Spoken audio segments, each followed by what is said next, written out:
You thought you owned it. You were still paying. You're holding the iPod in your hand and it feels like you already paid for everything. But you didn't.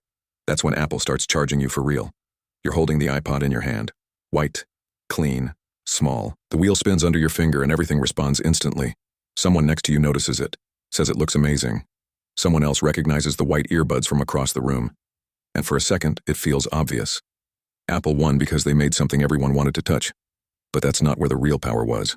Because the iPod was elegant. It felt different. It felt like the future. But music players already existed. Cheaper ones, simpler ones. And a lot of them did, technically, the same thing. That was the problem. The device alone didn't change the business. Owning it was easy. Filling it with music wasn't. And that's where things start to break. You're at your computer. Early 2000s. You're searching for songs, copying files, renaming folders, dragging things around. Some don't work. Some are corrupted. A friend gives you music on a USB. Another tells you to use a different program. Everyone has their own way. And none of it feels clean. That's the part people forget. The problem wasn't listening to music. It was getting it without friction. Buying it without guilt. Keeping it organized without the mess and doing it again tomorrow. Again. That's when Apple stops selling you just a device.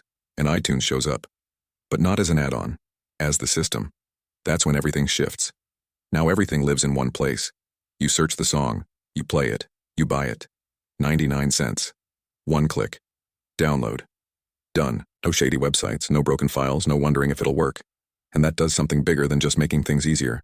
It changes your behavior. Because now you don't buy music once in a while. Now you buy it like a small repeat action. One song, then another, then an album. And because each purchase feels small, you stop seeing it as a real decision. That's where the money is. Not in the device. In how easy it becomes to pay again.